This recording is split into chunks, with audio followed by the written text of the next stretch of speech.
Number 10. Magus. The evil side of Adam Warlock, Magus' story is a complex one filled with general cosmic confusion, but I'll simplify. Basically, Magus is an evil alternate future version of Adam Warlock, who was created to oppose Thanos. He got bumped around through time and found himself educated by chaos and order. He used what he learned as principles to build his own faith and his own church, going on to use this burgeoning religion to fuel a holy war which would rage throughout the cosmos. Pretty impressive. He later wreaked havoc with an army of evil doppelgangers of all of the heroes, who even proved too much for Thanos originally to handle. You know you're serious when Thanos is like, whoa, jeez, ooh. Number 9. The Beyonder. The one we know as Beyonder is in fact only a young member of a group of others known as such. Beyonders. The Beyonder is a mysterious cosmic being who came to our Earth and found himself obsessed with the fact that everyone on Earth was only a part of themselves and incomplete, as he realized there were many different alternate universes in which they all seemed to also live. He was the one responsible for creating the first battle world in the original Secret Wars event, where he pitted heroes and villains against one another. He is known for his ability to manipulate reality, and for his apparent limitless power when it comes to his mental and physical strength. In other words, you don't mess with the Beyonder messes with you. Number 8. Parallax. Parallax is basically an intergalactic fear parasite, but he kinda wasn't always such. Originally, Parallax was simply evil Hal Jordan. DC had likely turned him evil to get rid of him while Kyle Rayner took over as the Green Lantern, brought in to help refresh Green Lantern comics, and reignite some sales for the series. It wasn't until much later that we would find out that the evil actions of Hal were not his fault, really, and that he was under the influence of a parasite whose name he had adopted at that time, Parallax. It turned out that this cosmic being had been imprisoned within the central power battery on Oa, where willpower was being used to contain it. The Guardians of the Universe knew this, but they decided to keep it a secret for fear that, someone would release the entity. In the end, Sinestro was the one who awakened it after being trapped in the battery himself. I mean, probably a bad move to trap him in there, to be honest. With like a fear parasite. I feel like you're already seeing that's probably not going to go well. His hatred of Hal Jordan turned Parallax onto Hal. Parallax worked for years to increase Hal's inner fear and self-doubt, and even was responsible for turning the hair around his temples white. Yeah, fun fact, that was Parallax. Now you know.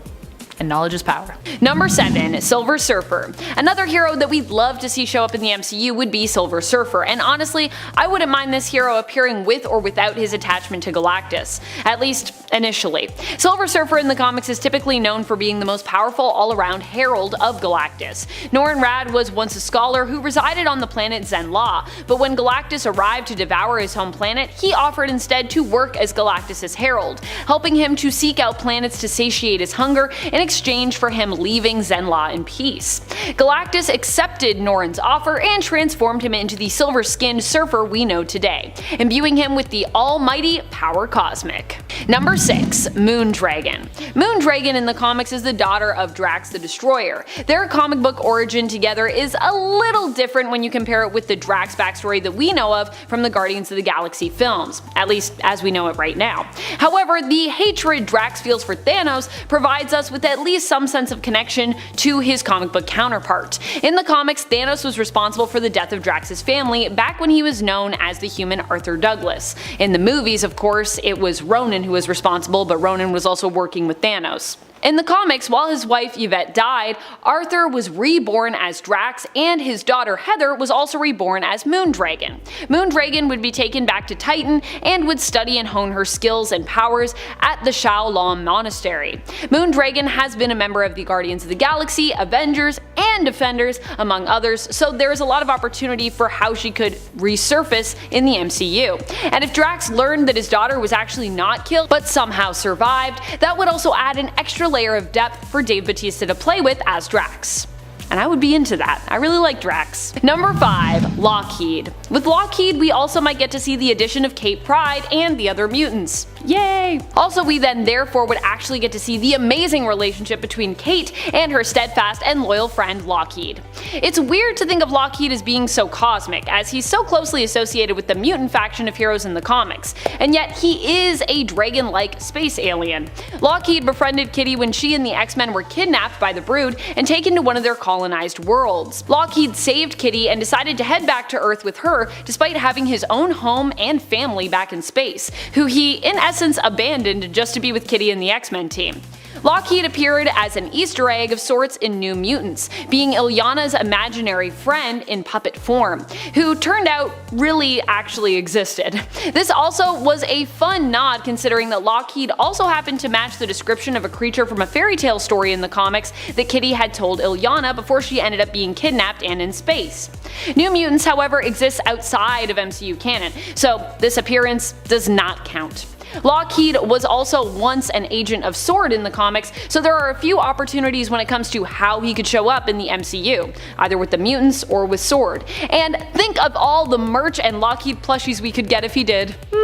I want all the Lockheed merch. Number 4. Manifold. Manifold is Eden Fessy, a mutant who is gaining more and more prominence in the comics and is known as the Master Teleporter and also Espionage Operative for S.W.O.R.D., the now all-mutant space-based organization. S.W.O.R.D. in the comics stands for Sentient World Observation and Response Department. While in the MCU it stands for Sentient Weapon Observation Response Division, there is still a chance that with new management, S.W.O.R.D. could become more about observation and defense than sentient weapons and offense. If that were to happen when mutants arrive in the MCU, Manifold might be a good fit for a new recruit, just like in the comics. Manifold's mutant powers themselves are quite cosmic in nature, allowing Manifold to warp time and space through communicating with the universe basically, who generally grants Manifold whatever he asks for, bending itself in essence to his whim and allowing him to travel great distances with ease. Don't underestimate Manifold, he is a masterful teleporter.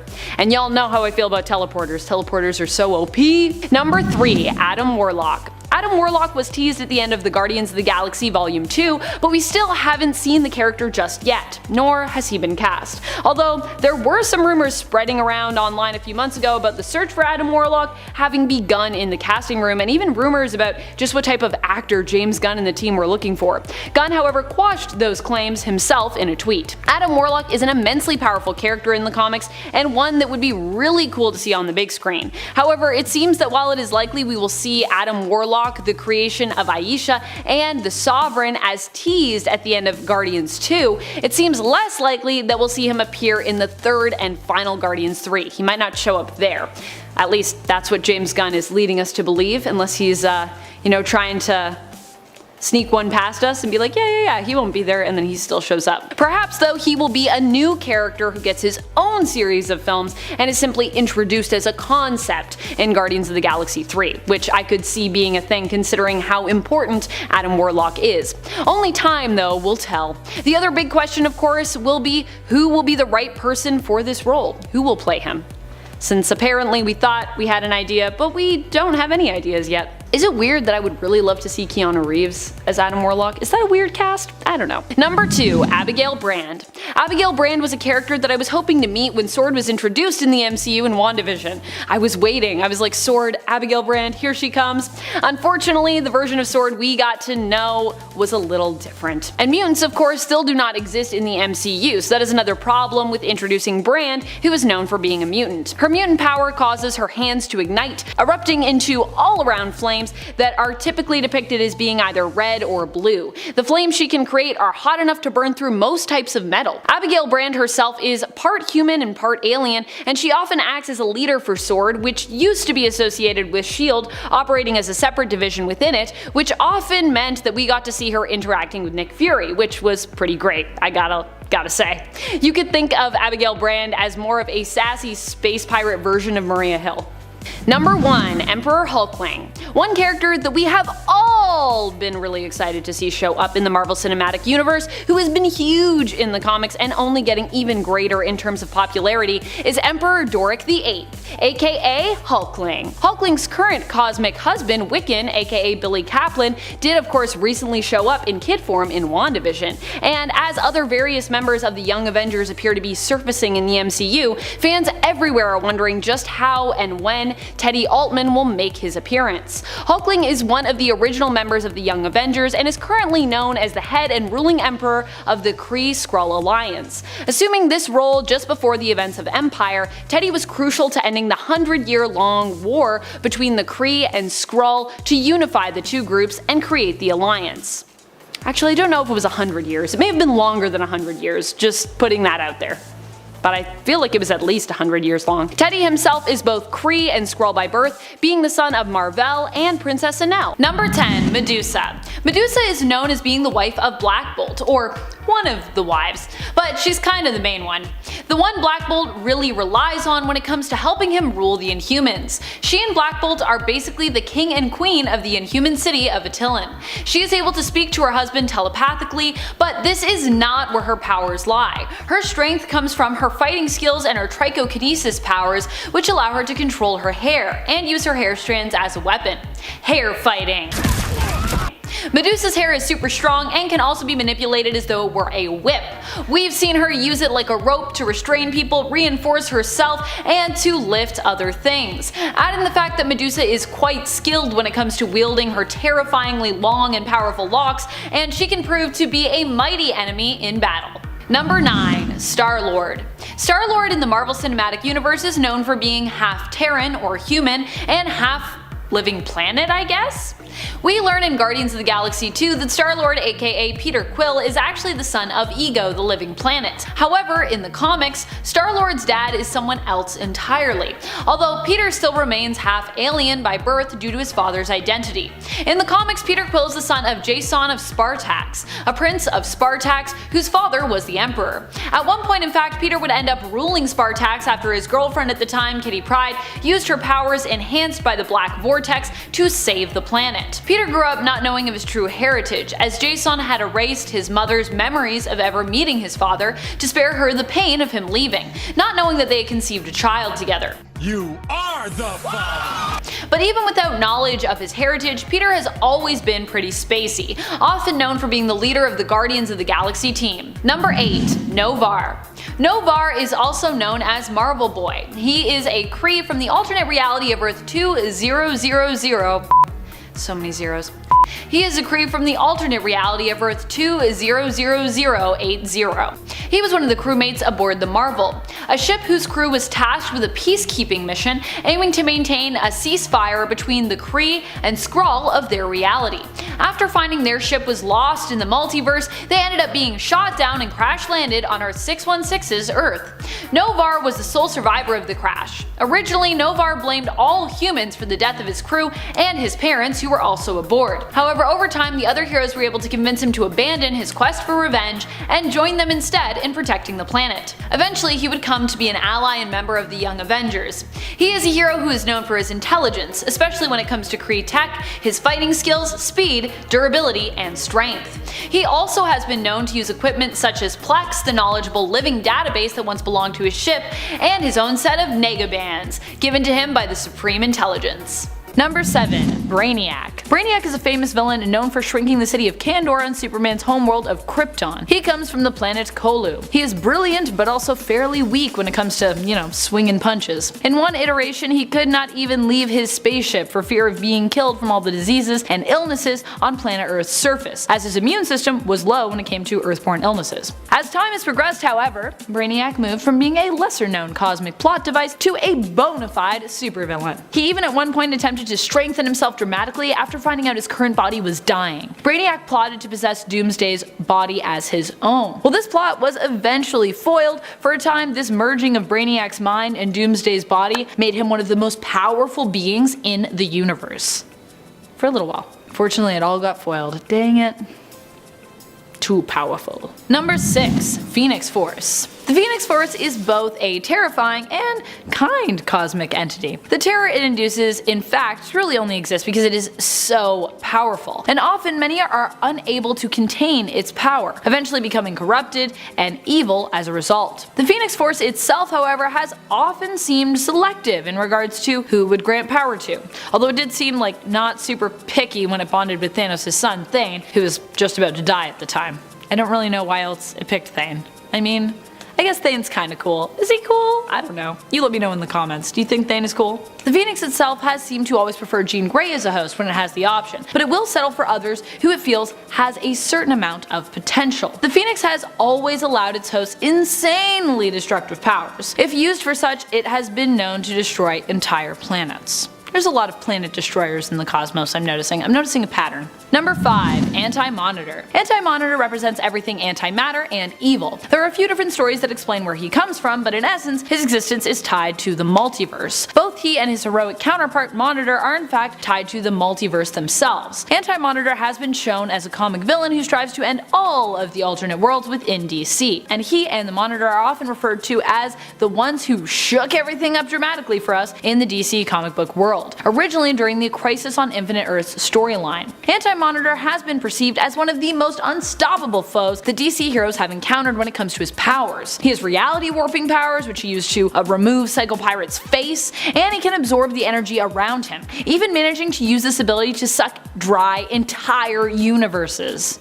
Not just worlds, entire universes! He's like, I'll take that alternate, I'll take that alternate, I want some fries with that, delicious. Number 4. Darkseid. Darkseid was born on the planet Apocalypse and was originally known as Prince Euxus, second son to the king and queen of the planet. Despite being second in line, the prince aspired to one day rule the planet. He murdered his own brother to seize more power, taking the name Darkseid afterwards, and eventually killed his own mother for poisoning his love Sully. His whole story is very Shakespearean and very Greek tragedy, complete with a prophecy that one of his sons would one day defeat him in battle. Darkseid is often presented as the enemy of the Justice League. He killed half of the Amazonians in Themyscira when they refused to help him overthrow the Olympian gods. He has always been obsessed with control and power, so much so that he pursued the anti-life equation, which grants its owner full control over those who are exposed to it, stripping the victims of their free will. That's what Darkseid is into. He's like, no free will.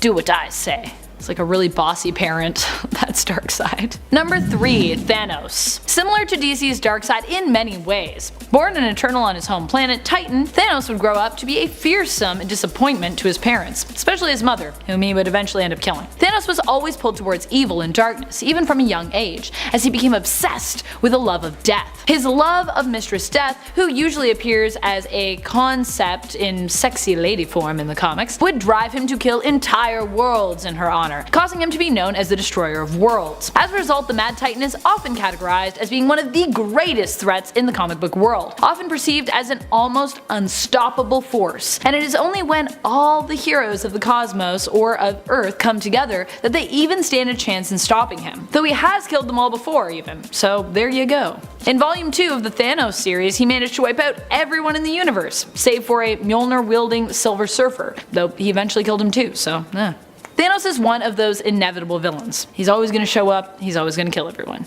But don't worry, you'll all come back, it'll be fine.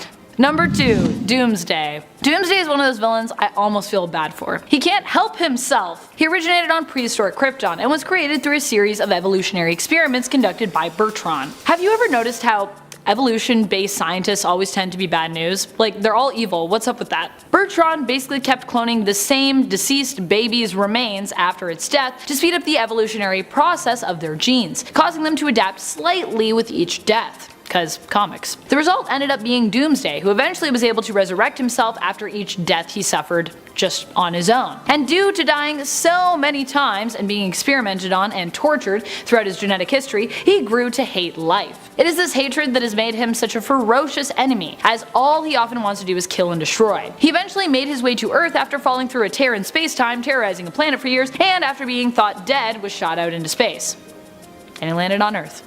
True story. Number 1. Galactus. This hungry supervillain is so ingrained in the existence of the universe that we once learned in an alternate universe that eliminating him in the comics had actually been a bad idea, prompting Franklin Richards to take his place. Galactus was once a scientist known as Galen, trying to save his home world from the end of, well, not just their world, but the entire universe. Sadly, he realized that resistance was futile, and he and the rest of his people decided to accept their fate and instead fly into their own doom. Miraculously, Galen survived and found himself chosen. Probably felt pretty bad about that. He was granted with great cosmic power, but with it came great hunger, causing him to eventually become the Devourer of Worlds we so famously know him as. Number 10. Crystal.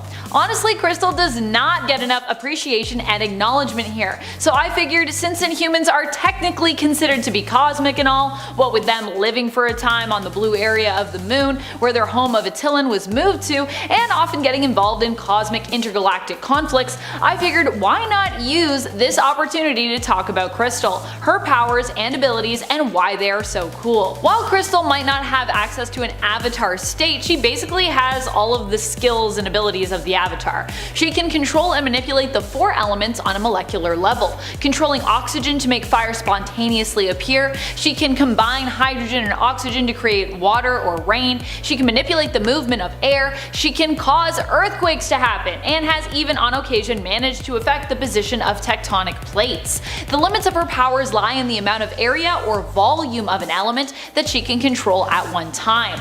Also, using her powers does tend to wear her out, so she's really best at performing in shorter battles or ones that are not as demanding on her abilities. Still, even though she is often overshadowed by her sister Medusa and often her brother-in-law as well, Black Bolt, her abilities are still pretty impressive. Number 9. Night Mask. Night Mask is also known as Adam Blackveil, or sometimes just Blackveil. He was the first being created by Ex Nihilo, one of the gardeners who worked alongside the builders to create new and perfect life throughout the galaxy, and refurbishing existing beings, transforming them into something better. Considered to be a perfect being, Night Mask has powers which allow him to teleport from anywhere to anywhere else in space, even potentially moving through or to alternate worlds, by creating portals and utilizing the extra-dimensional place known as the superflow to cover vast distances. The superflow is basically like the space between universes, where concepts and dreams are said to originate. Kind of like a cosmic shortcut, if you will. He can also communicate with almost any technological device and bend that device to his will, reprogramming it easily to serve his own purpose. Night Mask also has the ability to use his energy halos to emit blasts of destructive energy, so he's not too shabby in a fight neither. Number 8. Mar-Vell. Mar-Vell was not only powerful for the tech he wielded, but he also has had a wealth of powers that have seemed to surface and then weirdly disappear over time. He has used his Uni-Beam, worn and been strengthened and protected by Negabands, and has various other gadgets that he's able to utilize in battle. He's been shown to be fast enough to dodge bullets and has increased strength while on Earth due to Earth's gravitational pull being less intense than what he's used to. He's also had his powers enhanced over the years, now and then making him insanely powerful, like when he was protector of the universe and also had cosmic awareness. Is that how gravity works? If the pull is less, you're stronger, right? Because you're used to on your world, like having to fight gravity. Yeah, that makes sense. That makes sense. Science. Number 7. Wraith. Zack Dell in truth is really more anti-hero than full-out hero, but he's super cool and we don't talk about him enough, so I'm willing to extend the reaches of the parameters of this list to include him. Zack Dell was Kree-born but ended up being estranged from his family after they were killed by a Kree death squad, led by a mysterious figure. He himself at least was not murdered, but instead was propelled outward into space, left drifting helplessly. Eventually he ran into a subspace of the Kree who had become trapped in a wormhole and exposed to space parasites known as the Exelon. These Kree called themselves the Nameless. They stabbed Zack Dell upon finding him so that he too would be exposed to the Exelon and also become one of the Nameless. He hasn't always been bonded to the Exelon, but while bonded, received enhanced strength, energy manipulation, the ability to inspire intense fear in his opponents, and regenerative capabilities. Wraith even managed to use his powers to make the Phalanx feel fear, which is pretty impressive. Number 6. Moondragon.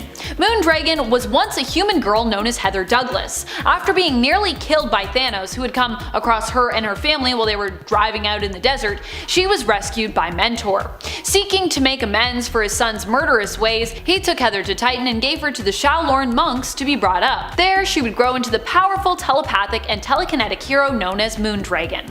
Heather's father would also survive this attack by being reborn as the being known as Drax the Destroyer. Moondragon has been shown to possess telepathic strength great enough to possess millions of people at once, and can deliver a mind blast strong enough to take out the Hulk. Number 5. Black Bolt. Black Bolt is the king and ruler of the Inhumans. You might be wondering why I even included him and his wife Medusa on this list. How are Inhumans spacey, you might wonder? Well, not only have Inhumans been involved in various different galactic matters involving various planets and empires, but for a time they actually called space their home, with their city of Attilan residing in the blue area of the moon. Black Bolt himself is known for being one of the most powerful of the Inhumans. Through Terrigenesis, he unlocked the power of his voice. The speech center in his brain gives him the power to harness electrons using his voice, which basically means he can blow you apart with a shout or blow you away with a whisper. Black Bolt himself is also a modicum telepathic and uses his telepathic powers to communicate with others like Medusa and to shield himself from psychic attack. Number 4. Miss America. America Chavez is super spacey. Just listen to her origin story. She comes from a place known as the Utopian Parallel, a place out of space and time, an alternate world that was in essence created by Wiccan, who here is known as the Demiurge. She was raised by two mothers, Amalia and her wife Elena Chavez. Her mothers sacrificed themselves to save their home, sealing up black holes that threatened its existence. As a result, the Utopian Parallel ended up being sucked into the Marvel multiverse. Inspired by her mother's sacrifice, America Chavez ran away from her home, confident that it would be safe without her, and set out to save other worlds in other dimensions, traveling through space and time. America Chavez may have grown up on Utopian Parallel, but she is also a member or descendant of the Furtonas, a humanoid alien race created by two deities in love with one another. As such, she has powers from both worlds, possessing super strength, speed, invulnerability, and the abilities to create multi-dimensional portals, manipulate energy, and fly. Number 3. Smasher. Isabel Kane was originally a normal human living on a farm in Iowa, but one day she came across the exospecs of a Smasher. Smashers are members of the Shi'ar Imperial Guard. They look like humans but are aliens who use exospecs, a set of goggles, to grant themselves powers and enhance their abilities. Izzy would be granted powers like superhuman strength, speed, and durability, as well as the ability to fly, and do so at hyper speed when needed.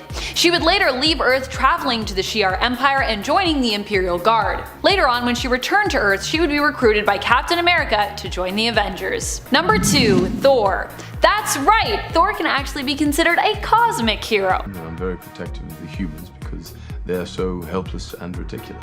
Well, he can be considered a godly hero too, but it turns out those categories are not always mutually exclusive. In fact, there are many instances where they go hand in hand with characters. Thor himself is from Asgard, but Asgard itself is actually located in outer space. Unlike Earth, it's not round, but more flat. In fact, the 10 realms are believed to be located potentially in alternate dimensions. Asgard, Alfheim, Nidavellir, and Vanaheim are all believed to be part of the same dimension. When wielding Mjolnir, Thor is considered one of the most powerful heroes around. He can use his hammer to destroy mountains, moons, and easily demolish important Earth landmarks and monuments, such as the Great Pyramids and the Leaning Tower of Pisa. Number 1. Silver Surfer. The Silver Surfer is one of the most powerful cosmic beings around. He does his best to be a hero while also often being known for serving his master Galactus as a herald. He's probably one of the most heroic heralds, to be honest.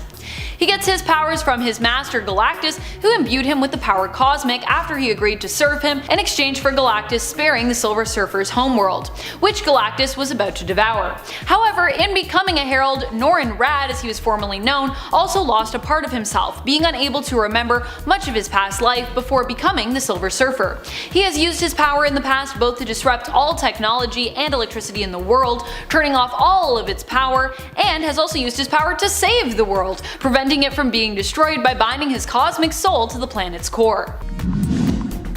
Number 10. Ronan the Accuser. Making his debut in Fantastic Four number 65 back in 1967, Ronan the Accuser has been seen in live-action films as a villain in Guardians of the Galaxy, and now even Captain Marvel, played by the lovely Lee Pace. But who is this hammer-wielding big bad blue guy? Well, born on the planet Hala, Ronan was appointed by Supreme Accuser. Ronan was appointed Supreme Accuser of the Kree Empire by the Supreme Intelligence. He is second in command and is in charge of enforcing laws of the Kree. Since joining the Kree, Public Accuser Corps has done quite well, I'd say. So this hammer that he carries is known as the Universal Weapon. So minutes after his first appearance in Guardians of the Galaxy, we see him use this hammer on a Nova Corpsman.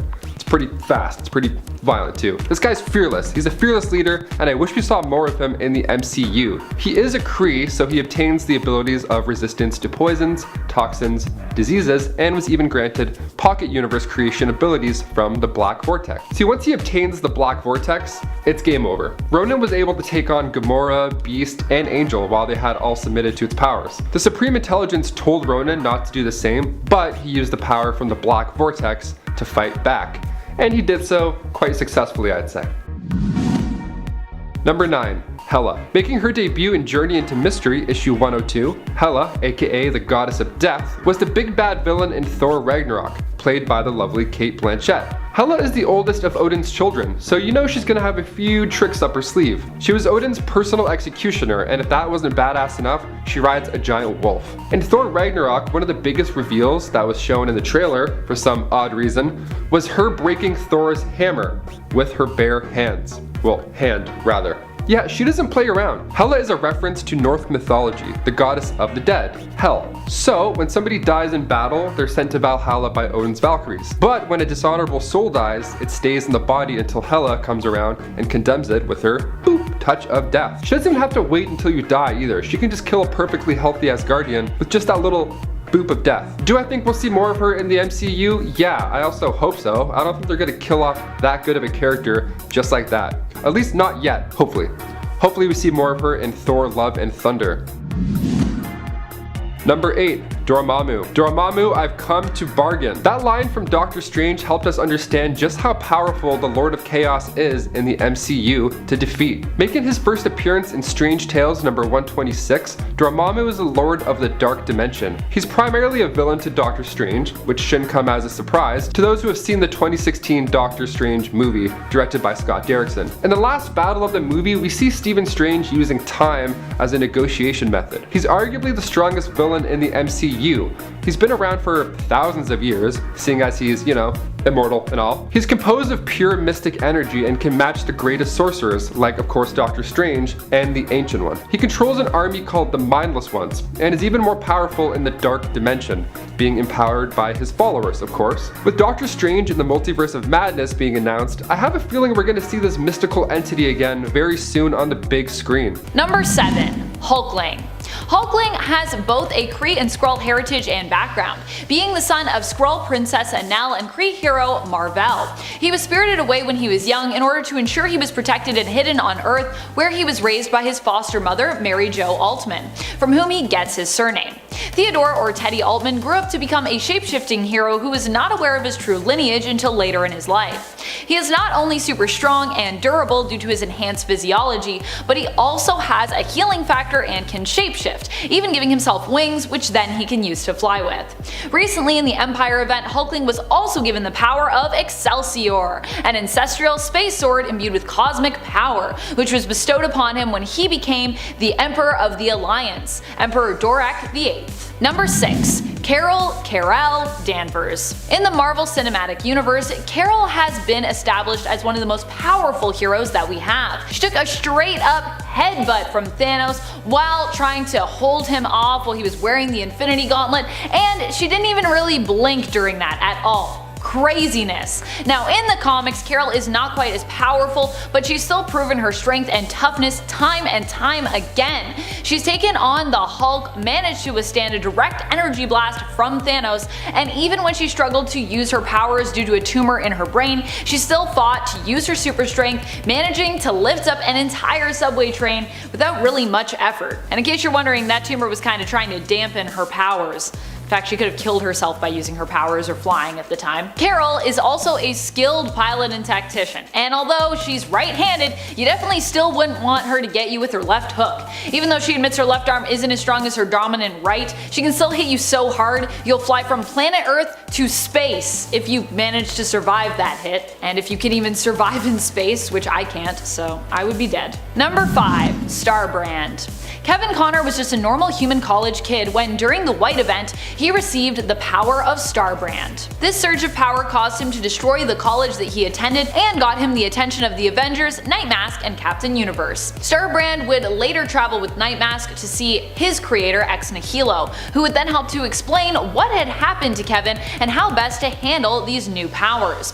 With the power of the Starbrand, Kevin received virtually limitless energy-based powers, which increased Kevin's strength and endurance. He was also able to project energy blasts, manipulate energy, and even manipulate matter at a quantum level. Number 4. Ronin.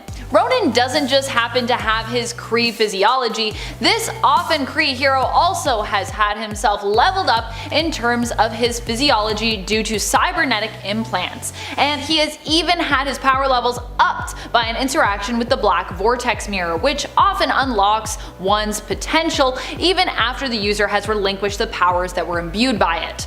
The awesome thing about Ronin is that he's not only super strong, durable, and fast, but he's also quite intelligent. Sure, he hasn't always been a hero, but when he does work with and for the good guys, he is a powerhouse. And even when he's considered more of a villain, he is still often respected by fellow supers, no matter their alignment. Fun fact, while Ronin has actually fought against the Inhumans in the past, he has also for a time allied himself with them, and he even married and was in love with the Inhuman Crystal, who we talked about earlier. I actually really like them together, I think they're cute. Number 3. Gladiator. Gladiator is known for being a prominent member of the Shi'ar Imperial Guard. He himself is a citizen of the Shi'ar Empire who has been shown to be powerful enough to defeat Thanos in a fight. The thing about Gladiator, aka Kalark, is that his confidence increases his power levels. If he's confident enough, his strength and speed can become almost limitless in terms of power levels, also making him near invulnerable to taking damage as well, strengthening his durability. He has been shown to be powerful enough to take down the Thing, and has even managed to explode and destroy planets with the force of his blows. Now that is some super strength. Number 2. Beta Ray Bill. Beta Ray Bill never gets enough love and respect, so it is time to give him some. Beta Ray Bill is a Corbinite who was chosen to be his people's champion. As such, he was transformed into a cybernetic being which enhanced his physiology. Originally, Bill started out as a nemesis to Thor, who Bill believed was a threat to the Corbinites that Bill himself was responsible for protecting. The two fought in a battle for who would get to keep Thor's hammer, following Bill managing to claim the hammer and defeat Thor in combat. Bill also actually won that trial, but in the end, Odin decided Thor could actually have his hammer back and instead forged a new hammer called Stormbreaker for Bill. Following this, Bill would work with the Asgardians and grow close to them, befriend Lady Sif, Thor, and others. His strength is said to match Thor's, and he is known for being superhumanly fast and durable. He's also virtually immortal when it comes to how long he could survive for, based on the fact that he's kind of a cyborg. Number 1. Adam Warlock. Adam Warlock is a perfect being who was created by a group of researchers known as the Enclave. After he was born, he was also taken in and given motivation by the Soul Stone by the High Evolutionary. Technically, Warlock's potential is infinite, as following each rebirth cycle he has a tendency to become more and more powerful and can even develop new powers during as needed. Adam Warlock has intense cosmic awareness, has been telepathic, is capable of energy and matter manipulation, and is considered to be super strong, durable, fast, and even immortal due to the sheer, indomitable strength of his soul. Coming in at number 10, we have the Brood. Being the first predator in the universe is a good way to get you on this list. If you're unfamiliar with the Brood, they are an insect-like race that goes through the universe and literally consumes everything in sight. They are basically a hive mind that are all controlled by the Brood Queen. They are extremely hard to kill, and they spread like wildfire. Not only do they suck the universe dry for everything good, they genuinely enjoy the suffering of others. That's very rude of them. The Brood have multiple limbs, tails that have poisonous stingers on them, wings that come out of their back, and an exoskeleton that acts like armor. And it's not so much that one Brood is hard to kill, but it's that, like any insect, once they infest an area they will start to spread, and you have to fight thousands if not millions of them. All of them can communicate telepathically with the Brood Mother, so if you start fighting one of them, then she can send a whole army after you in seconds, and they all know how to work together in a massive hive mind. Coming in at number 9, we have the Phalanx, a race of robot humanoids who have been captured and controlled so they can be used as weapons. Yeah, that doesn't sound like a fun existence, but there is a good reason for it. The reason that they have basically been used as living weapons is because they are really good at what they do. They love to take over worlds. Through their existence, they have taken tech from 100,000 different species, and they have used it to upgrade themselves and make their tech even more powerful. And they've been alive for what they say is 100,000 life cycles, and they've also caused the extinction of 200,000 races. That's one hell of a resume. You want these guys in your back pocket if you ever go to war with anyone across the universe. Their goal is to assimilate the whole universe into Phalanx, and it's thought that they are controlled by a titan who resides in a black hole. They go from planet to suck each one dry for all of its resources and take all of the good tech. With each planet they consume, they become more powerful. Coming in at number 8, we have Ego, the living planet. Being a massive planet that only has one purpose but to consume and provide for himself sounds pretty dangerous. You think that if you were able to be alive for billions of years, you would learn to no longer have an ego. But the fact that you were created in conjunction with another version of yourself, aka alter ego, another living planet who is constantly in competition with Ego, I can understand why you have never lost your need for competition. Ego has the ability to consume life from other planets and is powerful enough to destroy them one by one, much like Galactic. But anything that is handcrafted by the Beyonder is sure to be extremely powerful.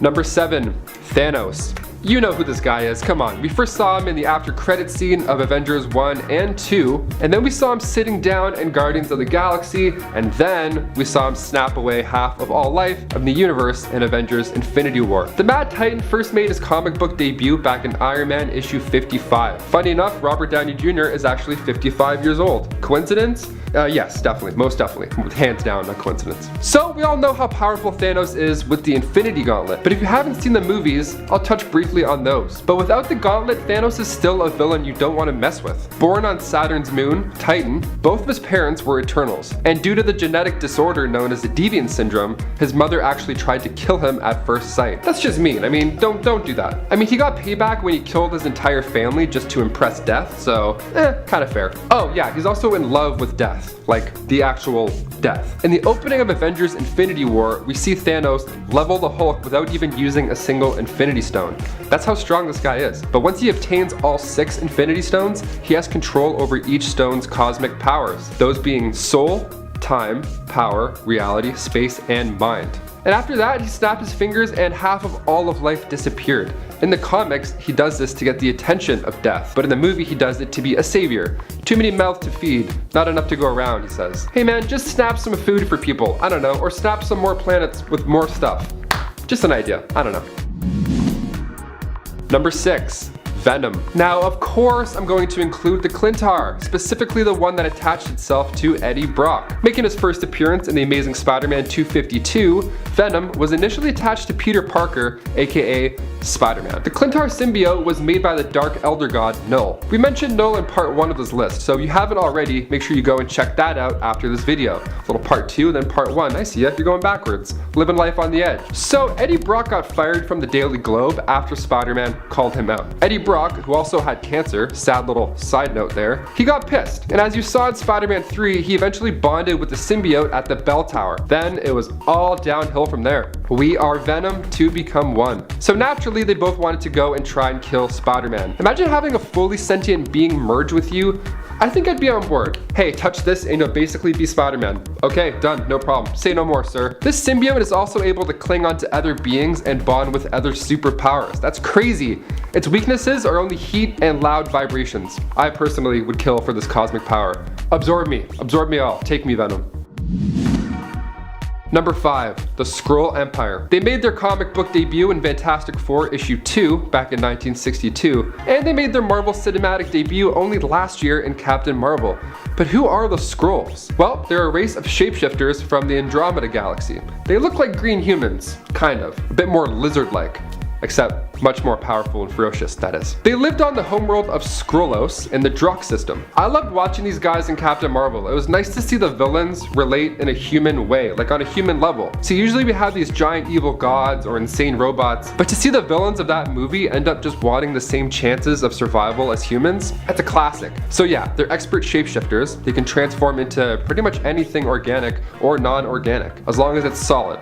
Can't be water. They can't just, shapeshift into a Gatorade and then call it a day. They have similar abilities as Mr. Fantastic. They can make their limbs stretch out. They can't adapt to superpowers unless you're a Super Skrull. The Skrull-Kree War, ooh, that's gonna be a lot of K's there. The Skrull-Kree War is the most notable. It was one of the central plots for Captain Marvel. I have a feeling we're gonna see more Skrulls in the MCU. I just hope that they don't use it to do whatever they want with any plot, if you feel me. Like Nick Fury at the end of Spider-Man Far From Home, that was a fun little moment. Anything else too crazy might just kind of undo what we've done so far. I don't know.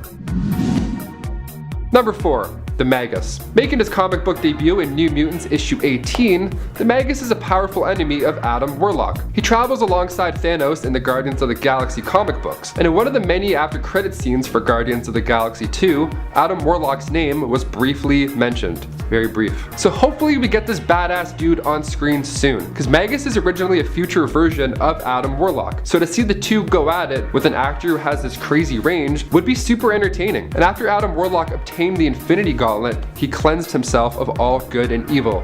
And this created an evil version of himself. Almost like in that movie Oblivion with Tom Cruise. It would be one guy playing both. So good. Or Captain America versus Captain America.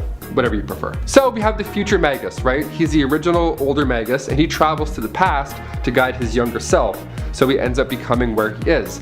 Makes sense? Got it? Okay. Adam Warlock comes in and traps evil Magus in the Soul Gem, which is what I was hoping to see in Endgame, to be honest. I wanted to see everybody in the Soul World, and it would have been nice if Guardians of the Galaxy 3 kept to its original release date, and then maybe we could have had some more Adam Warlock stuff in the picture by now, answering more questions that we still have about the Infinity Stones in the MCU, especially the Soul Stone.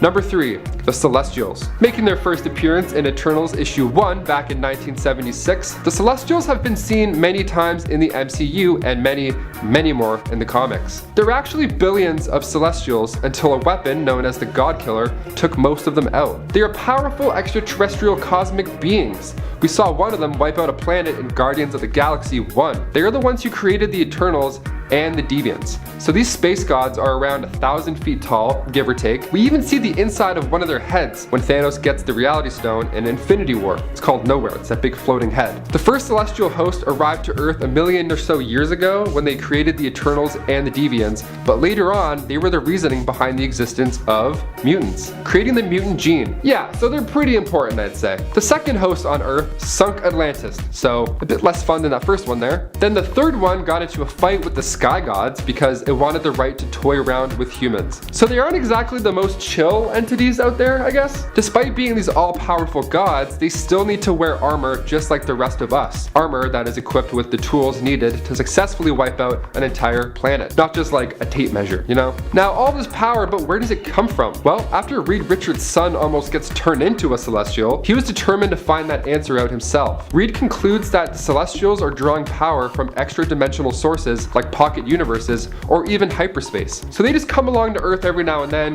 check out how we're doing, and then either destroy all of us or give a couple of us powers. I'll be waiting outside in an open field after this video is done. I'll also be waiting for the Celestials to come and judge me and give me super speed or super length, something else, you know, something cool, or like a lot of money. I'm good with either of those. Number 2. Kang the Conqueror. Also known as Nathaniel Richards, Kang the Conqueror is actually already cast in the live-action MCU. Air horns.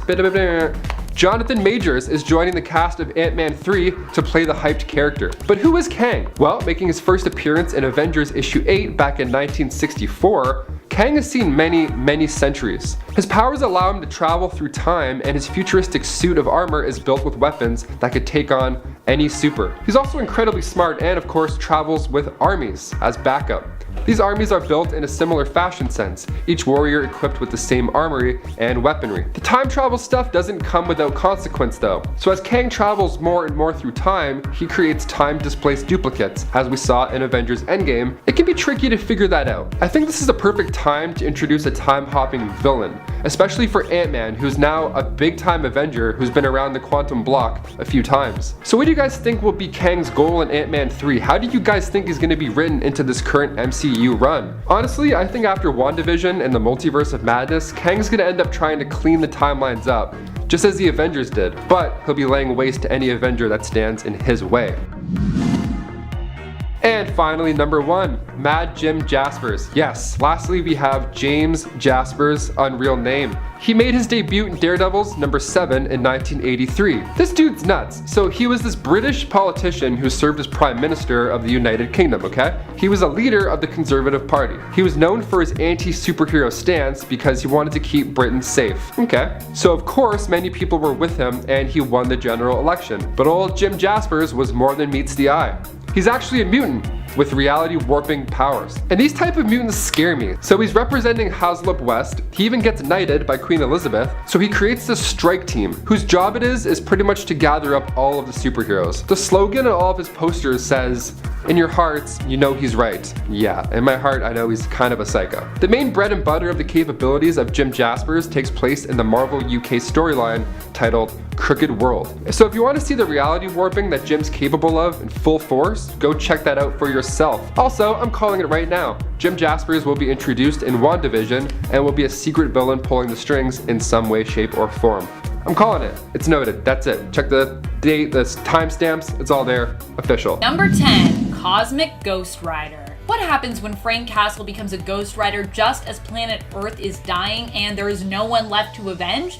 Well, you get the brilliant and insane Cosmic Ghost Rider. This version of Frank Castle ended up teaming up with Galactic originally in order to try and take on Thanos, who threatened the existence of all life at the time as he tried to win the heart of Mistress Death. In the end, no one was left to serve but Thanos, and Cosmic Ghost Rider was driven mad by loneliness and heartbreak and being unable to die. So he eventually ended up joining Thanos anyways.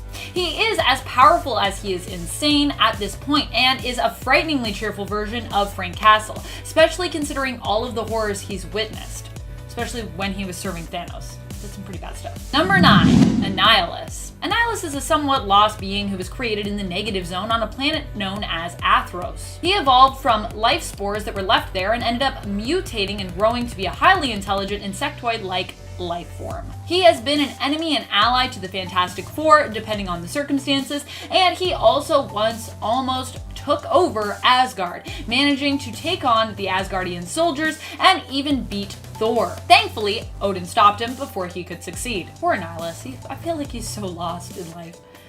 Really needs a stronger purpose. Number 8, Iowa the Mungazoth. Hope I'm saying that right. Known as the Lord of Darkness, Iowa the Mungazoth is called upon in an issue of Creatures on the Loose from the 70s. This cosmic eldritch god-like entity could also be tied to the many angled ones who occasionally crop up in the Marvelverse, but we don't have enough information to really know whether or not for sure if Iowa the Mungazoth is a separate entity or simply one that we've maybe already met but is operating under a different name, under some kind of alias. He is one of the gods referred to in the comic by the High Priest of the Dragon King, known as Sa. Sa, in the story, aims to make 3 human sacrifices in order to give the energy to the Lords of Chaos that they need so that they may travel across the cosmos to Earth. Sounds like a bad idea. Sounds like you probably don't want the Lords of Chaos to come by, but you know, to each their own. I guess if you're the High Priest of the Dragon King, you do. That's what you want. I'm not here to judge.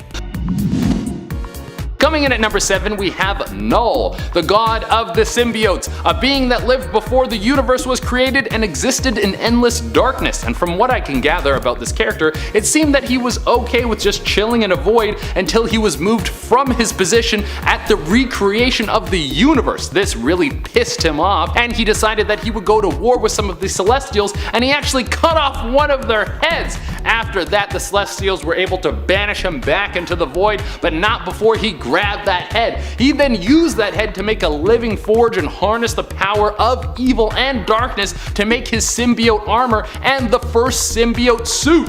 This suit has the power to morph into anything from weaponry to a dragon, and it doesn't have the same weaknesses as regular symbiotes, and with it, Null is able to go toe to toe with some of the most powerful beings in the universe, and the suit was even powerful enough to take over Galactus.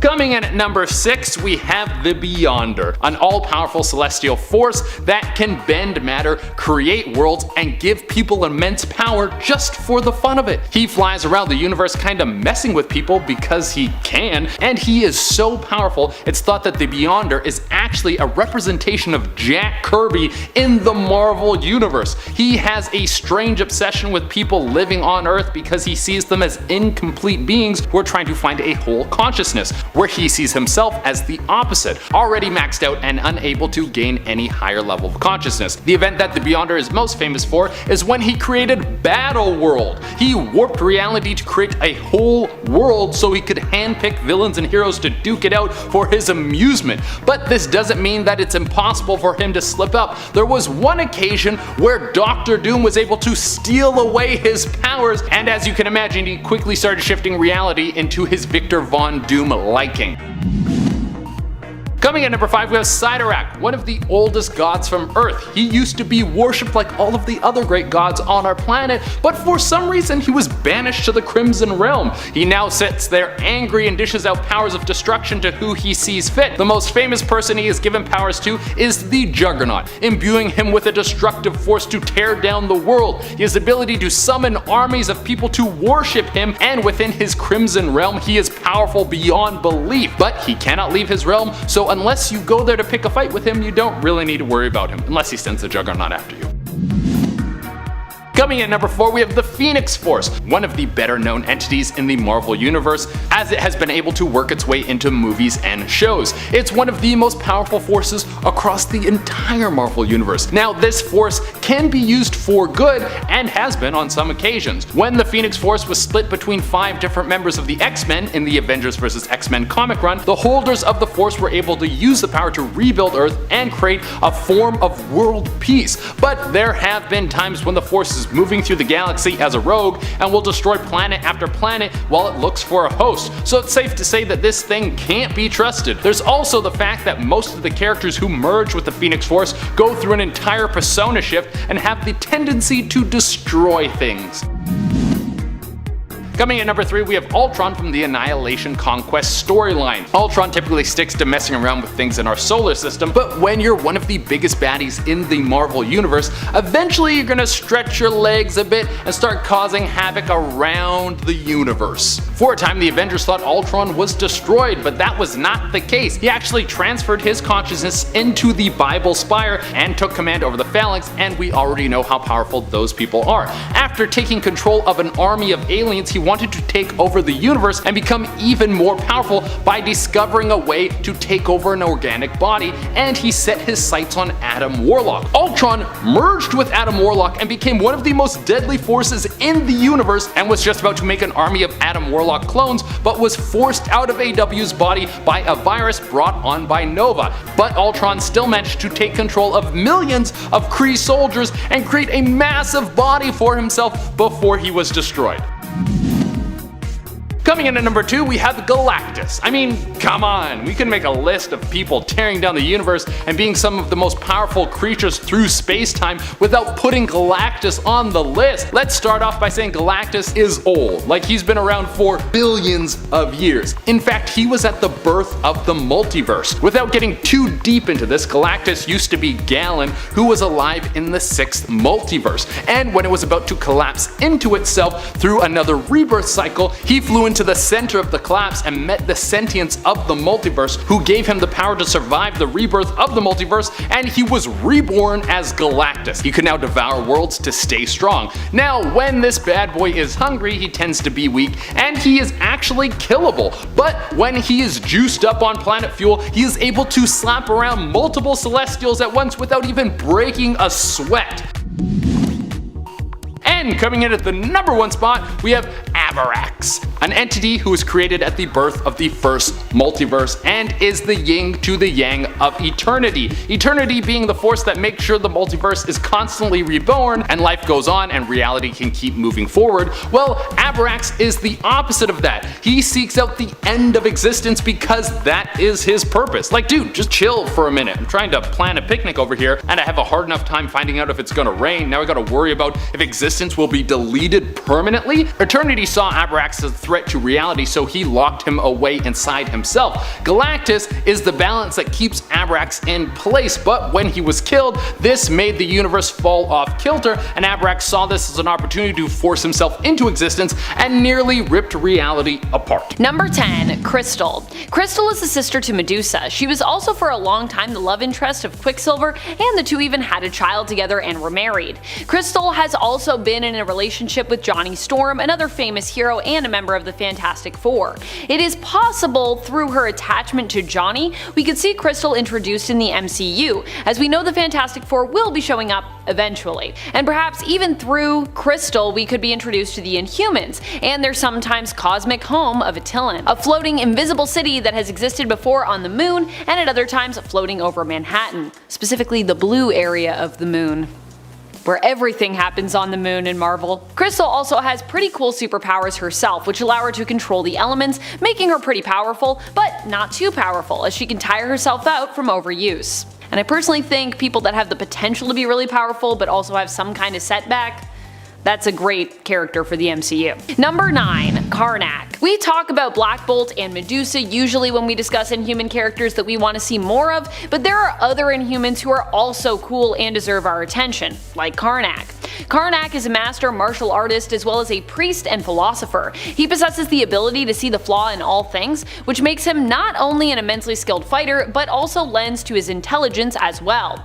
Karnak is also a member of the Inhuman royal family. If the Inhumans do end up appearing in the MCU at any point, Karnak would be a character that we'd hope to see because he's just so interesting and such a badass, even without being exposed to the Terrigen Mists and undergoing Terrigenesis. He is loyal to Black Bolt and Medusa even after he seemingly dies. He manages to return within the new human lineage who he is related to but remains kinda trapped within, thinking he is in hell. When he eventually learns the truth, he works toward escaping his prison, bursting forth from lineage, and in the process killing him in Medusa's hour of need, as she was being defeated by Lineage, who had become her royal advisor as she ruled over New Attilan, but had plotted to betray her. And friends, before we move on to the next spot, if you are loving this list and you want more lists like it, be sure to let us know by giving this video a thumbs up. Number 8. Cosmo the Space Dog. We have seen Cosmo the Dog before in the Marvel Cinematic Universe, but not in as active as a role as comic fans know him for. Originally, Cosmo the Space Dog was an ally of the Guardians of the Galaxy team during their relaunch in 2008. He made his first appearance in the 2007 Nova series in issue number 8 and would join up with the Guardians team led by Star-Lord in their 2008 series Guardians of the Galaxy, appearing as an ally to the team and supporting character as early as issue number 1. Cosmo in the MCU has mostly been relegated to an Easter egg or cameo appearance for comic book fans to enjoy. Cosmo could potentially go on to have more of an actual role in the MCU though, if we get to see more spin-offs with T'Challa as Star-Lord, leading the Guardians team we saw in episode 2 of the What If animated series. Here Cosmo actually gets rescued from Tavon's collection and travels to Wakanda with the team following their adventure in Nowhere. He's there so he could join the team, which I would be really into. Number 7. God Quarry. In 2016's Thanos series, there's a place known as the God Quarry. It is a pit guarded by 3 eternal witches, known as the Coven. The pit is said to reward those who can overcome its challenges by granting them with great power. But first, you must face whatever it is that could potentially be holding you back. Once in the pit, you find yourself merged within it, becoming a part of it, and then you begin to see what it is that could most tempt you. For me, it would probably be a big pile of cookies. For many leaders who have come there seeking power, the temptation was too great and they could not escape. Instead, now a part of the pit, they remain trapped for eternity. But hey, with great risk comes great reward. And yeah, Thanos did have to go in that pit. And what happens? You're gonna have to read the series. I don't want to spoil it. Number 6. The Universal Church of Truth. Almost a misnomer, the Universal Church of Truth is not as innocent as it sounds. It is made up of believers from planets throughout the universe who worship the evil being known as Magus. The church invades planets, and if the planet's inhabitants refuse to accept and adopt their faith, they will burn it to the ground, killing anyone who refuses to join them. They're basically like a really insane cult that invades, converts, and conquers planets. So yeah, they sound better than they are. Number 5, Phalanx. I'm not actually sure what is more scary, the Phalanx or the race they're believed to come from, the Technarchy. The Phalanx's main goal is to eventually conquer and assimilate, so to speak, the entire universe. Now, how do they do this? As a technological race, they use a virus known as the techno-organic virus to infect the planets they come across and eventually use it to devour all organic life there and consume all information on the planet. This virus is the same as the one that Cable is infected with. Or, well, it's similar. He is sort of a variation or an evolution of the virus that they use. But they're both techno-organic viruses. Just not like completely identical. Number 4, Dormammu. An evil cosmic being, Dormammu is one of the most powerful foes in the Marvel Universe. Up until Thanos truly revealed himself, and maybe even after Thanos came to full Infinity Gauntlet power, really, Dormammu was the most powerful foe that we'd seen in the MCU. And odds are good he'll return at some point, given how powerful he is in the Marvelverse in regards to the comics. He's attempted to depose the Celestials, and at one point even tried to take on Eternity. Even if he didn't fare so well, just the idea of taking on Eternity is a big, scary deal. Eternity basically embodies the entirety of Earth 616 and is only surpassed in terms of authority by the Living Tribunal. So yeah, pretty serious business if you're taking on Eternity. That entity, I wouldn't want to mess with it. Number 3, Shuma-Gorath. Shuma-Gorath is one of the Great Old Ones and many Angled Ones, basically a Marvel version of an Elder God. Like Dormammu, he is also known as being one of the Lords of Chaos. Although it's been unclear throughout the comic lore to tell if there are truly multiple Lords of Chaos or just one Lord who keeps being renamed throughout, this Many Angled One is known for being one of the oldest entities in the Marvel Universe. He has returned to Earth many times and set up as a god there, being worshipped even on Earth before the sinking of Atlantis, where he demanded blood sacrifices. Sounds familiar. Sounds like someone else we heard of earlier. Are they the same person? Maybe. I don't know. Number 2, the Brood. These aliens are insectoid beings who reproduce through finding hosts on other planets whom they can implant with their offspring. Great, right? Do we love that? Yeah, basically, you get the picture.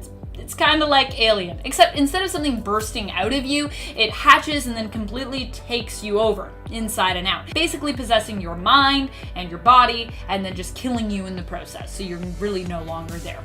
The Brood don't just do this to survive though, they actually enjoy the terror and horror that they cause among other species. They enjoy hurting and frightening others. It doesn't bother them, and to them it's even pleasant or amusing. Yeah, so scary. Number 1, Cancerverse.